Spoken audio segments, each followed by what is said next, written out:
Hi there. I wanted to give a quick disclaimer before we start our episode. My audio is a little off for this one, so if you're new here, it's not how I normally sound. I normally don't sound like I recorded from the inside of a tin can, so apologies in advance, and we hope you come back for more. Thank you so much. Enjoy the murder. This episode contains adult themes and is not appropriate for all audiences. Listener discretion is advised.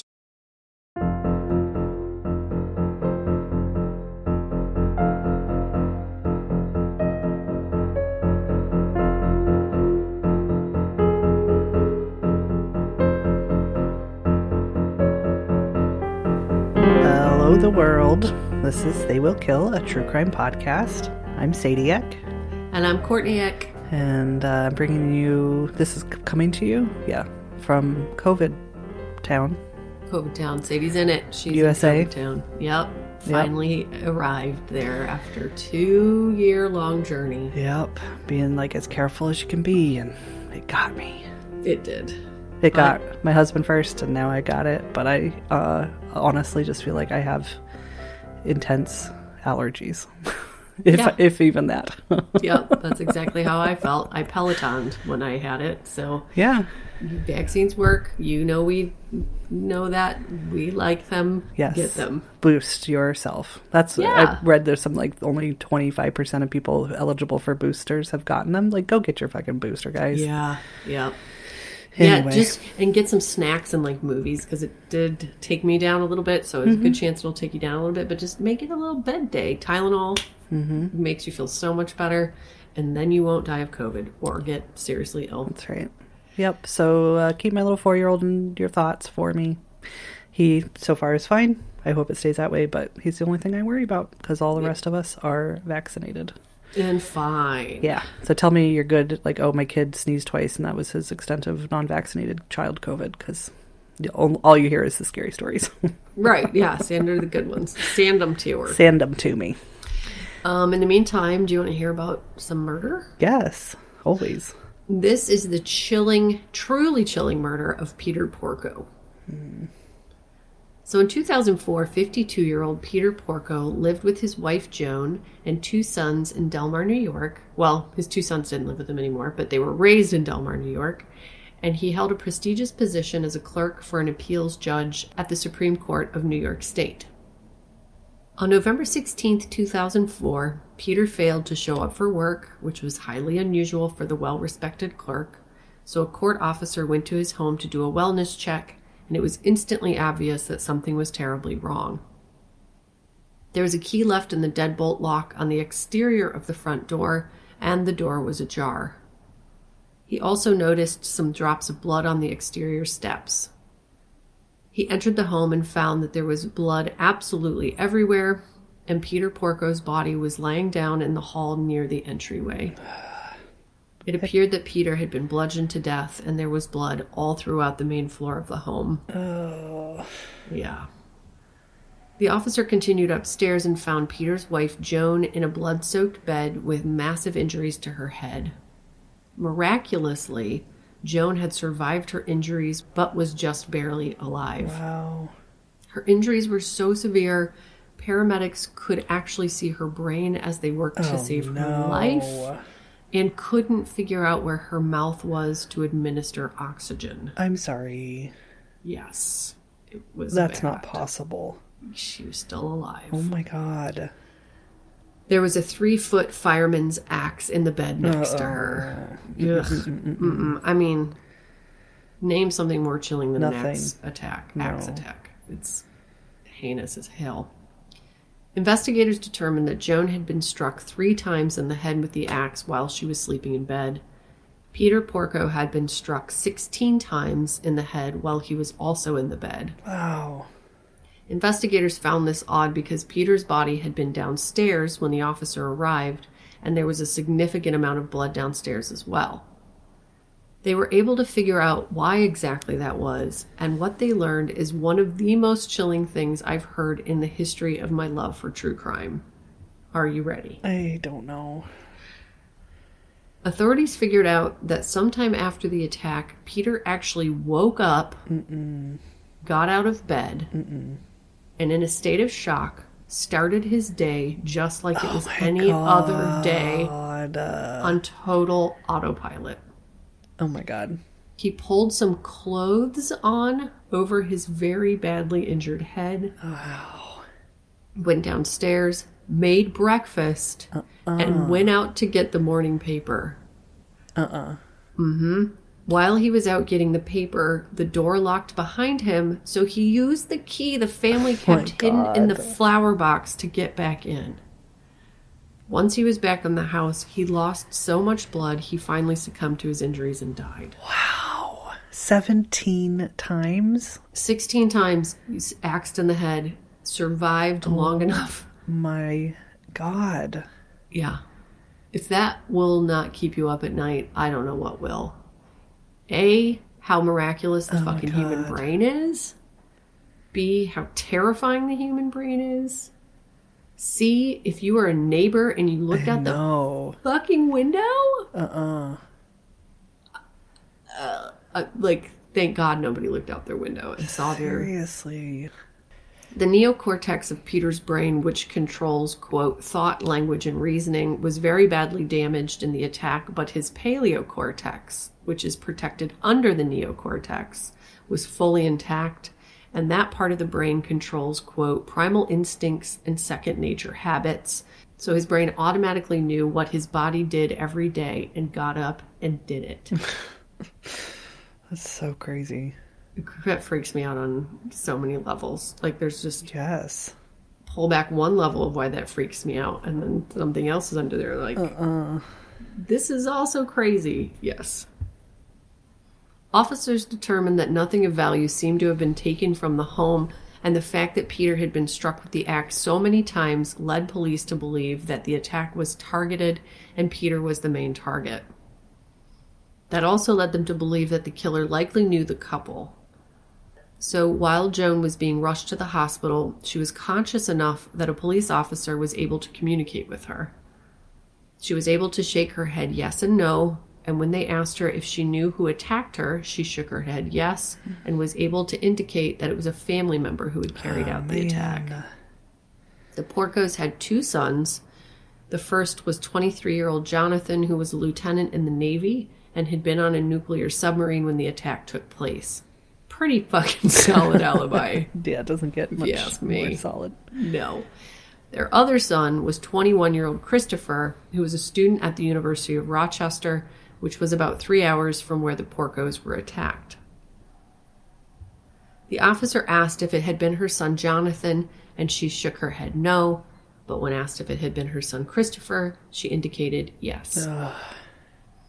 Police looked into both sons and learned that both of them had alibis for the night the couple was attacked, and Christopher, who Joan had indicated had carried out the attack, was very cooperative with police, let them take a DNA sample, and let them examine his body for any signs that he had been involved in a struggle, which it didn't look like he had.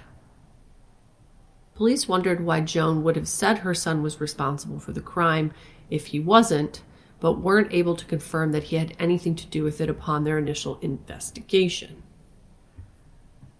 Then, 3 weeks later, despite all odds of her surviving, Joan Porco regained consciousness. What these people are made of magic and steel and I want to know what multivitamin they took. Seriously. Because I've never heard anything like that in my life. She also looks... find her mouth. She looks incredible. Good. You can look at photos of her. She looks incredible. She wins. That's amazing. Yeah. Once she was fully conscious, police questioned her again, and she retracted her claim that it had been her son who had attacked her, and she urged authorities to leave him alone. She also made a public statement in full support of her son and said that he was being seriously traumatized by the public attention put on him by the investigation. Quote, incredibly, the police have told the media that Christopher and his father had a difficult relationship and that he therefore had a motive to kill him. Although dozens of family members, friends, and neighbors have told police that these statements are lies, the Bethlehem police continue to spread vicious rumors about Christopher and our family. She said, quote, I am positive that my son was in no way involved. So dealing with a victim, an eyewitness victim with a brain injury. Right. It's got to be a very tricky Yes. little dance to dance. Yes. So police also searched Christopher's Jeep and found absolutely nothing in there, including blood or blood transfer, to indicate he'd committed the murder. They also couldn't find any evidence that he'd been on the highway between his home in Rochester and his parents' home in Bethlehem. He had an Easy Pass responder in his Jeep for the tolls, and there was no record of it passing through that stretch of highway that night.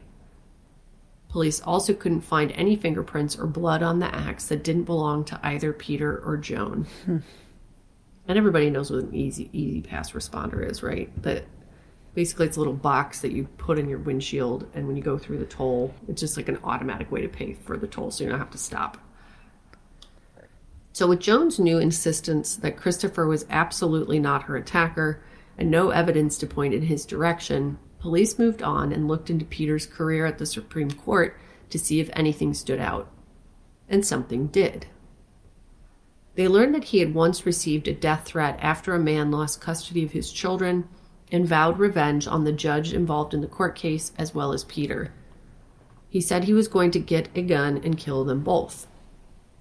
That man, however, had a solid alibi for the night of the murder, so he was ruled out pretty quickly. I imagine if you are a police officer investigating the murder of a lawyer or a court clerk, like, where do I start? Any evidence of anyone who might have wanted to harm the person? Just Everyone. like a scroll, like a cartoon scroll. Totally. Sometime later, an anonymous letter was sent to the local newspaper, and the writer claimed to be Peter Porco's murderer. Quote, Peter Porco was not even a challenge. Once I got inside, I repeatedly hit him in the head and neck with a small axe I brought with me. I ignored all of his pleading screams. Also, I beat Joan Porco, but unfortunately she survived. The person who wrote the letter said they'd also committed another local murder and claimed that they planned to kill again. Quote, if you ever want to find me, you might want to stop going after easy suspects. Show me some respect I deserve. And they signed off, quote, catch me if you can. Ugh. You know. So dumb. Yeah, okay. I just... If you're fake, you're dumb. If you're real, you're just dumb. And then he put a clip art of a guy in a black trench coat from Microsoft Word at the bottom. He didn't really, but he should have. There were no fingerprints on the letter, and police went into high gear to try to figure out who wrote it, concerned that there could be a serial killer on the loose. It's one thing to have a home invasion, shooting, or crime of passion in a small town, but axe murderers are next level and gave police serious cause for concern. They also looked deeper into the potential motive for the attacks to see if they could rule out a potential serial killer. While they were digging, they learned that Peter had a relative named Frank Porco who worked in organized crime and had a criminal record. Frank was also known as Frankie the Fireman Porco and was serving time for loan sharking, and there were rumors that he would provide police information about the attacks in exchange for a lighter sentence. The killing was similar to a mob-style signature killing, and the theory was that the killer used a fireman's axe because they were retaliating for Frank the Fireman potentially snitching on someone. Uh-oh. So police looked into Frankie further, and their excitement over the potential mob hit started to dwindle because they learned that he was in prison because he wasn't a snitch and had turned down multiple offers to cooperate with authorities to avoid prison time in the past. Oh, man. So that lead fizzled out and died. Jeez. Yeah. Police then learned that the Porcos held life insurance policies totaling $1.1 million. Oh, boy. And the spotlight swung back around to young Christopher because they also learned that he'd been asking for investment advice from a financial counselor before his parents were attacked. Wait a minute, Chris. You don't have to build your portfolio in advance, you dumbass. No.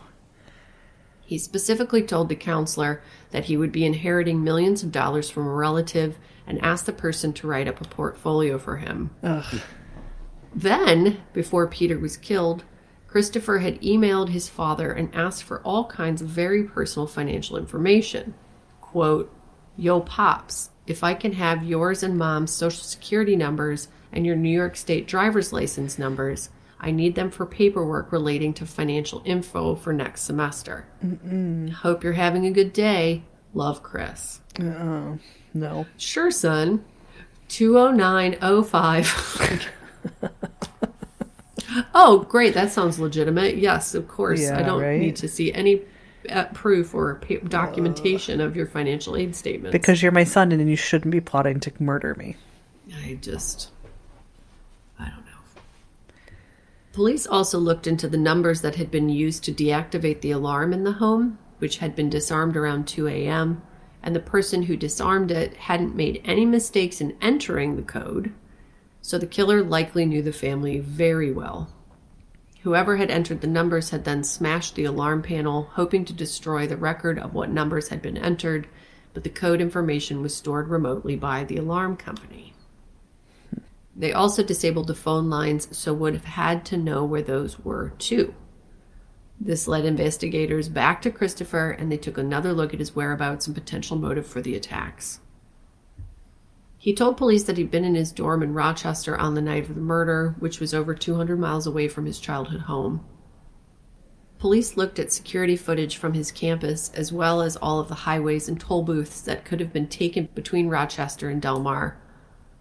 One thing they had on their side was that Christopher had a very distinctive car, a bright yellow Jeep, so it would have been easy to spot. Just don't take your bright yellow Jeep to the crime scene. This guy. Side note, did you know that the average person is videotaped an average of 18 to 22 times a day? Wow. That's a lot. That is a lot. I'm so glad I work from home. I was going to say, I don't leave my house enough for that to be true for me, No. but Yeah. yeah, that's a lot. But it makes sense. You know, Yeah. most people Go in the places, store. drive-throughs, the bank. Yep. So don't commit crimes because the window to commit crimes undetected is shut. Yep. Ring cameras. You're screwed. You're screwed. So police looked at every second of every piece of footage available, and at 10:22 p.m., they saw a yellow Jeep leaving the university campus. Bad news, buddy. Yeah. Good one. Really Good gave it to singer. him. Thank you. Yep. The security alarm at the Porco residence was deactivated around 3 hours later, which coincidentally is the same amount of time that it takes to get from Rochester to the Porco's home. They also learned that the phone line to the house was cut around 4:59 a.m., and then 3.5 hours later, campus cameras caught a bright yellow Jeep returning to campus. He didn't even stop for nothing for breakfast. I know, to throw him off or something. No, he's like, I gotta get back to get to class. I'll never know. God. They more closely analyzed the footage of the Jeep and saw unique markings like a half-removed parking sticker on a side window, a political sticker on the back tire cover. He was a George W. supporter, by the way. And mud on the doors. They compared those findings to the photos that police took of the Jeep on the day of the murder, and guess what? Just didn't match. Totally matched. 100% matched. Of course it did. Definitely his Jeep.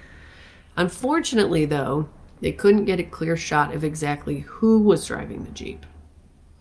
Christopher would have had ample time to drive to Del Mar, commit the crime, and drive back to campus as long as he took the thruway, but they couldn't find any record of him on that stretch of highway from the toll records. They looked over the photos of the Jeep from the morning of the attack and saw that his Easy Pass transmitter was actually on the floor of the Jeep, so wouldn't have registered as he drove through the tolls. They wondered then if he could have paid cash at the tolls to avoid his transmitter registering, so questioned the toll booth operators, and one woman remembered a yellow Jeep driving through her toll right before she got off of work around 11 p.m. God, that's a memory. Here's the thing that I'm wondering. Do people just actually... So, I heard an analogy about if you have ADD, if you have a brain that works like mine does, or similar to the way mine does, we're like tree monkeys. Like we look out and we see the big picture. And people who don't have have neurotypical brains are like ground monkeys. So they're on the ground like focused and collecting all the items that are Right. required to survive, right? So I'm wondering are there some of you out there who can remember something like that, who have that detailed of a memory that you can, I couldn't do it. No, I'm I couldn't either. Positive, but No. clearly people do all the time because we bring them up in true crime cases all the time. Seriously. No, I once witnessed a bicyclist get hit by a car and the car drove away. And I swear to God, as soon as it was over, then I waited, and the guy was fine, got hit by a car, but I waited, and I was a witness, and the police was like, okay, tell me what you saw. What color was the car? I could not remember. No, I wouldn't be able to. I was I'm so positive. sorry. And he basically was like, you were the worst witness ever. And I was like, yep, yes, I am. I'm so sorry. I don't remember. Like, which way did he come? I don't know. All I saw was the guy got hit, and then I was freaked out. I don't know. I felt so bad, but no, don't want me ever to be an eyewitness to anything. I'll be like, who? What? Where am I? Yeah. Cars? What are those?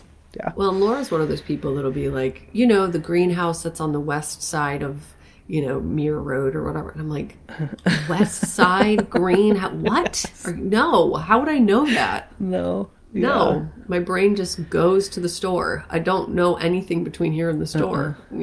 It's wild. Yep.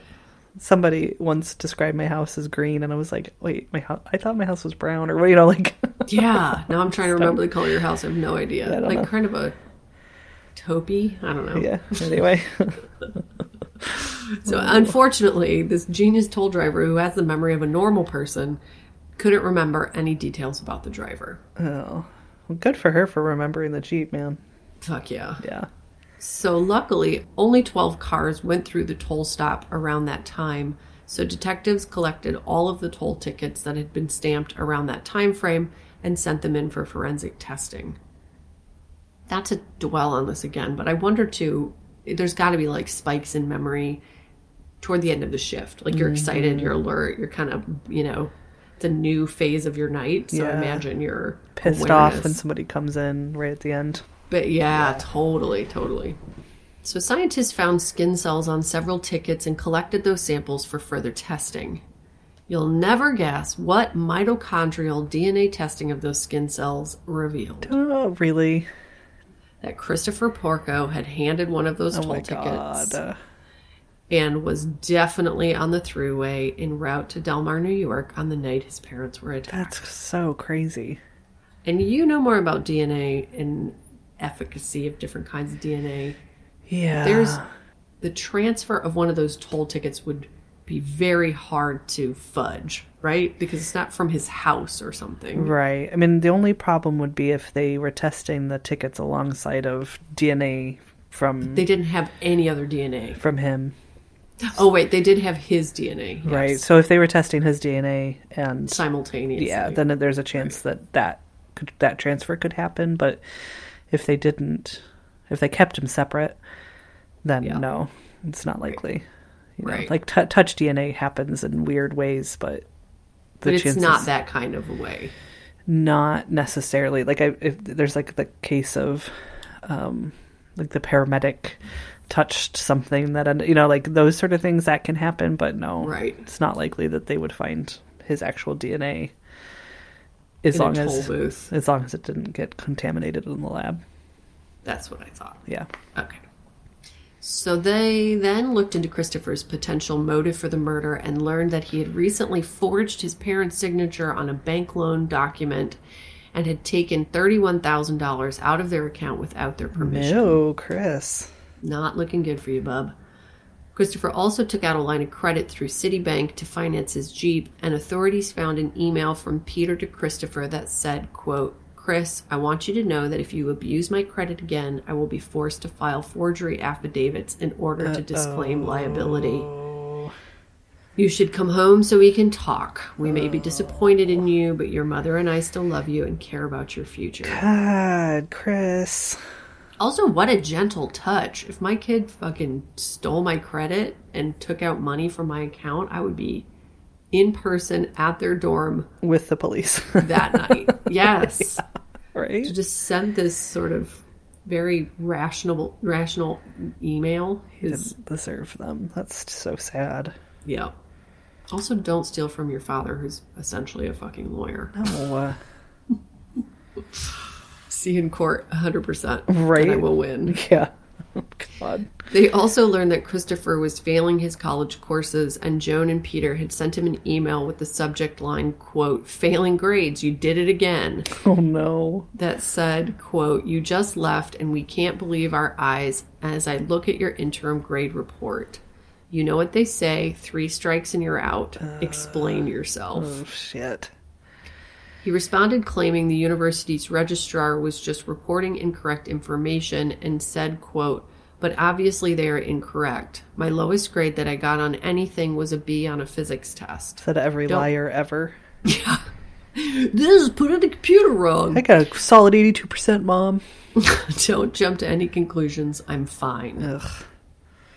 The University of Rochester forced him to withdraw because of his poor grades, and when they readmitted him the following semester, he used the $31,000 he'd taken from his parents to cover tuition, but told them that the school was covering it because a professor had misplaced his final exam the previous semester, which caused a poor grade. Oh, God.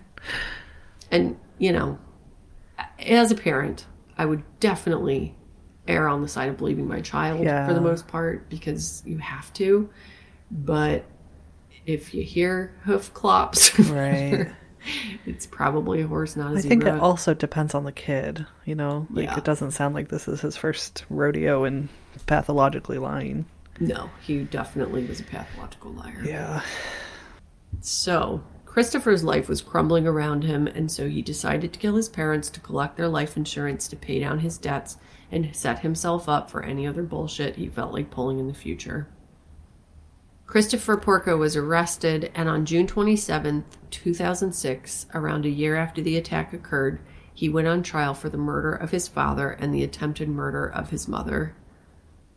Joan Porco stood by her son during the entire trial and was adamant that he wasn't the person who attacked her and her husband that night. His brother Jonathan testified at his trial, and while he generally seemed to support his brother, he did say their relationship had been, quote, strained recently. I would imagine. God. Right? No. Yeah. Christopher initially claimed that he had been sleeping in the student lounge at his fraternity when his parents were attacked, but several of his fraternity brothers testified that they were there in the lounge after 10:30 that night, and none of them saw him during that time. It also came out at trial that Christopher had allegedly staged break-ins at his parents' home on 2 occasions, as well as at the vet clinic where he worked, and he stole electronics that he then sold on the internet. They also, because I read something about how at his vet clinic he cleaned up after surgeries, so he would have known how to thoroughly clean his Jeep to rid it of any evidence, potentially. Mm-hmm. Despite Joan's claims, the evidence against Christopher was too damning, and he was found guilty and sentenced to a minimum of 50 years in prison. Wow. Joan hasn't spoken out about the incident since the trial, but as far as I can tell, remains in support of her son's innocence. In the statement she released after she regained consciousness, she did say, quote, "On November 15th, 2004, my world was tragically changed. The happy life that my beloved Peter and our sons, Jonathan and Christopher, had was lost forever. Jonathan was just starting his career. Christopher was early in his college life. Peter and I were contemplating our retirement and planning on being able to enjoy the rest of our lives with our many relatives and friends. On that horrible day, Peter and I were the victims of a brutal attack. Peter died from his wounds. Thanks to the wonderful doctors, numerous medical treatments and surgeries, I have survived. I continue to improve, and even though I have suffered grievous injury, both physical and emotional, I thank God for my life." Oh. And that is the wild-ass, so crazy, chilling-ass story of the murder of Peter Porco. Poor Peter Porco. Poor everybody. Seriously. God, kids, just do not kill your parents, especially with an axe. No. Under any circumstance. Oh, more stuff to put in the nightmare bank. Right? Also, parents, just don't get life insurance. I know you love your children, and I know you want to set them up for the future, but there is always a chance that they will kill you for that money, and you should not take it. It's not worth it. Just, no. No. 75% chance you'll get killed by your child for your life insurance policy. It's true. It's a true statistic. Factual. Facts. People are like, what is it? 75? No. Very slim chance, but not one that you should take. Or spouse. Just don't. Life insurance policy is the number one killer of everyone in the world. Right. Yes. Cancer, child's play compared to life insurance policies. Heart disease, pshaw. It's nothing on life insurance policy murder. Pshaw. Pshaw. There's a 90s term. Hey, Gen Z, we said that a lot in the Pshaw. 90s. You can bring it back. Maybe they already have. Well, good one, Court. I don't blame Thanks. her for sticking by your son. Absolutely not. I think I do the same thing. Like, you lost your husband, and Yep. you'd be like, well, fuck it. Yeah, there's no way she remembers. No. There's no way she clearly remembers. It's just, for so many reasons, your brain would block that out. Yeah, no. Trauma, physical reasons, mental, emotional. Seriously. There's brain just no way. exposure. No. Ugh. No. God. I mean, not that she's not correct, in assuming that, but the evidence certainly does not support her claims. No. And I was very picky about this one in siding with the authorities, Right. because It they have seems been known to pigeonhole a relative or somebody. Right. This does not seem like it was that case. No, it really doesn't. Yeah. Wowzers. Well, good No. one. Thank you very much. I think we'll keep the Branter brief, Yeah. because Sadie needs to go nights to put her covies I to do. tuck her covies in for the night. I do. I want to say, maybe you're getting ready to say this too, that we did successfully complete one of our patron parties on Friday, and it was so fun. It was so nice to see people's faces and their good stories and genuine interactions, and it's just, you guys, so amazing. And then Ryan got COVID, and we had to cancel the Saturday party. Well, postpone. We had to postpone it. Yes, so I'm not done hoping forever. maybe in like the next week or two, Court. Yeah, for sure. I got my weeks. schedule's fucking clear because COVID. So Yeah, me too. So let me get my family well, make sure my boys don't get sick, and then we will get it back on the books, send out emails and whatnot. we cannot wait to see the rest of you, and also the ones who want to come back, because several people said they wanted to come back, and you are so welcome to do that. That's right. And So if you really want to do it, tell us what time is best for you. I think we should put a poll on Patreon and to see when, If there's any certain... Yeah, if weekend afternoons are best for people, weeknights, whatever. Yeah, because we can be flexible. Very much so. I will read some names, because I have some names. Do it. All right, great. We'll probably save our... Speaking of Patreon, I think we should save those for next time. Yeah, we've got quite a few, but I'm tired. Sadie's going to wind down, so I'm not going to play the thing. I'll just edit in the song. Okay. You can also hear it in all of its glory. I want it. The full Next HD. time. And what is music in? HD. Dolby surround sound. Yes, I did mix it to be. It's Shit. ultimate listening experience. If you For those who listen to us while falling asleep, get prepared. It's going to get scary in a minute. This is what I would recommend if you want to have the penultimate name song experience. Rent an IMAX theater and have them pipe this episode through the IMAX. That's right. Crank it. Oh, you will not regret that.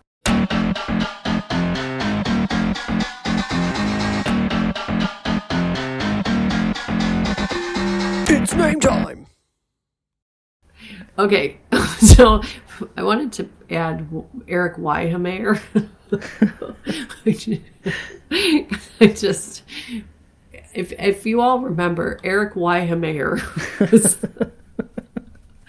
there's the news broadcast where the broadcaster says, today on the show we have Eric Weihenmayer, who climbed Mount Everest, but he's gay. Just like, he's gay. I mean, he's blind. I forgot about that. I know. Eric Weihenmayer came up recently, Oh, God. and It's just, but he's gay. It's so funny. Poor woman. The poor woman. Oh, God. But it's also just a fun name to say. Yeah, go look it up. Find the video. Yes. There's a Max Height. Ooh. H-I-T-E. Yeah. Cute. It's so cute. There's a Steel Jagger. Yes, That's what I should name the name song. Steel Jagger. I just took out a drink of water and almost spit it everywhere. It's Steel Jagger time. Steel Jagger. I'm going to play you guys Steel Jagger now. There's the last name Moistner. No. But then I was like, I just spun out and was like, is that a real name, Moistner? like, oh, this one's moistener than the other one. Stop. I really had to like work it through how to process it in my mind. That's so funny. This one's pretty moist, but that one's moistener. My mama's cookies are moistener than your mama's.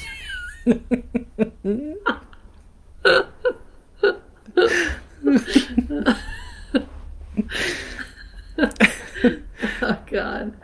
Oh, man. There is Kirby pancakes. Kirby pancakes. Right after we had an episode talking about Kirby evil Kirby. Ugh. Kirby Anthony, and then somebody was scanning something, and it was Kirby pancakes that came up. I'm glad that Kirby's his name got reclaimed because it's too cute to be wasted on that fuckface. Yeah, Kirby pancakes. We show up at my house at 3 a.m. covered in blood. I'm letting you in. An open invitation. There's an Elizabeth Wrigley Field, hyphenated Wrigley Field. God. That's adorable. I was like, oh, that's a real like Cubs fan right there. I was like, oh no, wait, that's her last name. Unless her dad was so determined, her mom was so determined that they married somebody so they could complete their dream last name. There's a street in North Carolina that looks like it's pronounced Hep Me Laud.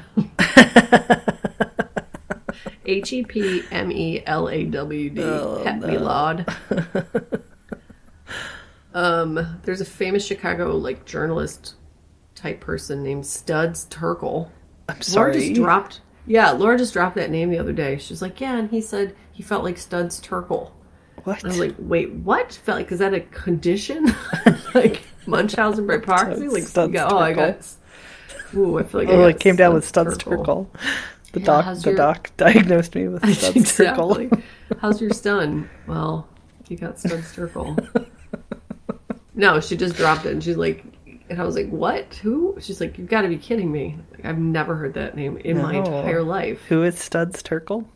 Famous Chicago journalist. Oh, crazy. Or like guy on the street. I don't like interviewed fucking everybody apparently. So I don't know if that's a very regional thing, but I think it might be. I'm into it.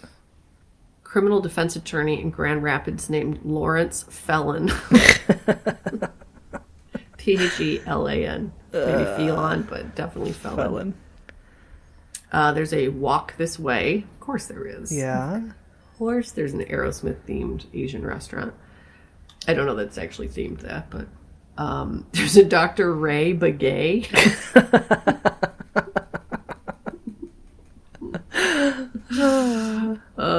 I found this one. I was in Florida recently helping out with my in-laws, like settling in for the winter, and there's a Clam Pass Park.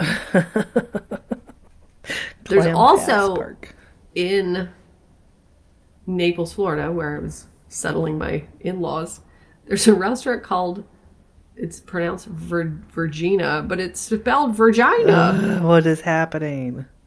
And it's like the bar at Virginia. And I'm like, what? Like, the conversation that restaurateur had to have had with investors, developers. Right? Like, it's Naples, fucking Florida. You can't just pop up a little shack and serve Italian food out of it and call it Virginia and nobody cares. No. Like, how? Right? They're like, no, it's cool. It's a mix between Virginia and Virginia. They're like, oh, that's a great idea. Okay. It makes my two favorite things. Have you ever seen the vaginas in Virginia? I fucking love vagina and I fucking love Virginia. Just let me do what I want. I'm so rich. Okay, sir. Sign here. Welcome to Naples, Florida. Main Street, like the main bustling street of Naples, Florida. We're so happy to have you here. Did you eat there? No, but we walked past it a lot. Should have tried it out. I know. Well, and this is their last time going to Naples ever. They're not doing it next year. They're moving to fucking Scottsdale, and so this episode was brought to you by Virginia and the bar at Virginia. Yeah, I'm certainly not going by myself, like of my own accord, to Naples, Florida. That is not. I am not a Naples, Florida girl. It's beautiful, but it is wild. Crazy. Man, that is a wild place. If you want to see mega mansions, go to and then go drive around there and then go to the bar at Virginia and drown your sorrows at what it all means, because nobody knows. And that's it. That's it, you guys. Yeah, we'll do shout outs next week. Fuck yeah, big old pile of them. Anything else? Give me your good my kid was fine COVID stories, please. Yep. Tell Sadie she's going to be okay, and her whole family is, and my whole family is, and because they are. Mm-hmm. But it's always helpful to hear. Yeah, we especially those little 4-year-olds. Yes, we love you. Thank you for listening. Thank you for being here. Thank you for your emails and your comments and your hot faces. We love your hot faces. We love them. And if we want to see more of them on Instagram, Facebook, and Twitter at They Will Kill, you can email us at theywillkillpodcast@gmail.com, and you can go to our website, theywillkill.com. Yes. Rate, review, subscribe, please. You guys have been. Keep it up. Hooray! Keep it up. Keep it up. Keep it up. Thank you. Yes. No, thank momentum is a happening because Courtney did a vision board. I swear to God. And, here's my goal. I would love to have... I really don't want to do ads in our episodes if I can help it. I really, really don't. Yeah. And you guys are so amazingly supportive on Patreon. And my goal... I did not put it on my vision board because I just made it, but I think my vision board supports this goal. I would love to have 1,000 patrons by the end of the year. Fuck yeah. Totally I think that's entirely possible. So I'm just putting it out there. I'm saying it out loud. And if we can do that, then if we can continue to grow, I would love to have any financial support come through Patreon and not ads. That's right. As much as possible. I can't promise you that because this is my future goal, is to just do this podcast and my other podcast. But I'm on board. Right? Yes. Manifest that. You guys are amazing. Amazingly supportive. Fuck yes, you are. AJ Bergans is also amazingly supportive for giving us his amazing music. Thank you for that, AJ. And remember. So the other day I was sitting on the couch and I felt a very sharp pain in my shirt, in my chest, between my skin and my shirt, and fucking panicked that I was getting stung by a bee. Right. And it hurt so much. And flail, flail, flail, dig, dig, dig, dig. I had been eating chips and a shard fell down in my boob. In your boob. And I attacked my own self with my own slobby chip shard. Oh no. Just right in the boob. A similar story. My 4-year-old came to me the other day crying because something was poking him in his shirt, and I dug it out, and it was one of my dog's whiskers. God. What about but it was all just poking him just right, and he couldn't get away from it. It was making him panic. We are wild people. We are just wild people. We are not civilized. I'm okay with it. No, we do not belong at Virginia's in Naples, Florida. We'll pick us the fuck out. Yeah. Turned away at the door. Too much chips and whiskers in our clothes. That's right. That's right. Hey, we love you all so much. We love you so much. Thank you for being here, and we will see you really soon. Goodbye. Goodbye. Goodbye.